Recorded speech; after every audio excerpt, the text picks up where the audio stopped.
Slow welcome to new blog. এতিয়া এটা ডাঙৰ প্ৰব্লেম হৈ গ'ল নহয়। ইয়াত পিকনিক প্লেচটো মানে আহিলোঁ, আমাৰ বনাই আছে, কিন্তু কোন কোনে বনাই আছে সেইটো দেখিয়ে পোৱা নাই, পাহৰিয়ে গৈছে। এতিয়া বিচাৰি থাকিবলগীয়া হৈছে। এতিয়া ইমান হিম পৰিছে, একোৱেই দেখি নাপাইছে। এতিয়া 9টা বাজিব হ'ল, এতিয়ালৈকে হিমেই শেষ হোৱা নাই। দেখিছে, একোৱেই দেখি নাপাইছে। ক'ত মানুহ আছে, ক'ত কি আছে, ক'ত গৰু ছাগলী আছে, একোৱেই দেখি নাই। পিনে এটা মানুহ এটা আছে, চাব দেই, একো দেখিয়ে নাপায়। মই জুম কৰি দিম। এইজন কিন্তু মানুহ হয়, কিন্তু দেখি পাইছে নাই পোৱা নাই আপোনালোকে ৰাইজ? কিমান হিম পৰিছে, এনেকৈ হ'লে কেনেকৈ হ'ব বাৰু?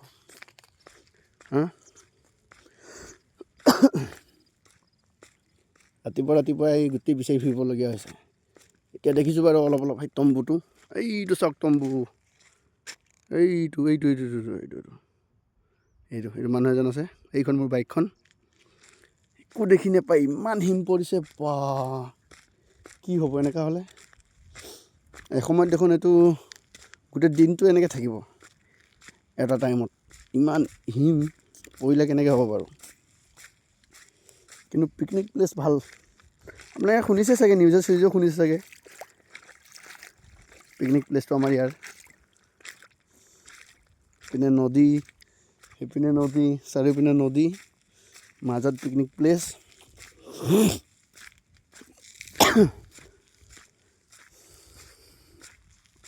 আমাৰ ৰঙা নদীৰ মাজত মানে পিকনিকটো খোৱা হয়, ইপাৰে সিপাৰে। বহুত সুন্দৰ প্লেচ। এতিয়া কুঁৱলীবিলাক শেষ হ'লে দেখি পাব আপোনালোকে, মানে প্লেচটো কেনেকুৱা হ'ব। এতিয়াতো পূৰা কুঁৱলী পৰি আছে, একো দেখি নাপায়। চাৰিওপিনে কুঁৱলীয়ে পৰি আছে। সেইটো কাৰণে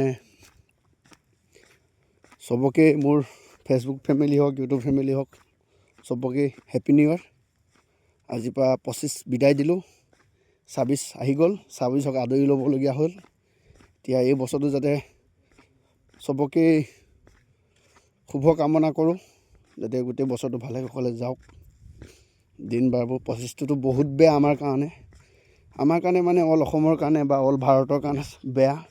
কিয়কি আমাৰ মৰমৰ শিল্পী জুবিন দাক যিহেতুকে আমাৰ কাষৰ পৰা একদম নেদেখা ৰাস্তা বা নাহা ৰাস্তালৈ লৈ গুচি গ'ল।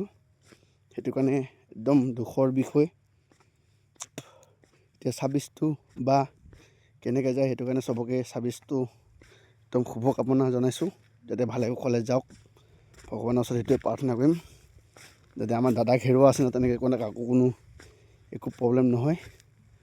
জয় আই অসম, জয় জুবিন দা। এয়াও লিখাই আছে, জাষ্ট ZG। এখন মোৰ বাইকখন এই তম্বুৰ ওচৰত পালোহি বাৰু দেই ৰাইজ।